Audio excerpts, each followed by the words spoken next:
எல்லாம் தன்னுடைய தோளிலே சுமந்து கொண்டு இந்த மதுரை வீதியிலே பெருமான் நடந்து வருகிறாராம். வளையல் வாங்கலையோ வளையல். எல்லாரையும் கூப்பிடுற, எல்லாரும் வந்து வளையல் வாங்கிக்கோங்க.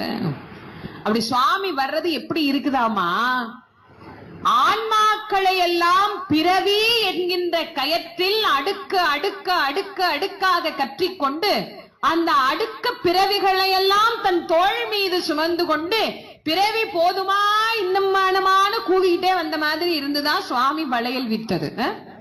அப்படியே அந்த தெரு முழுக்க வர வளையல் வாங்கலையோ வளையல்.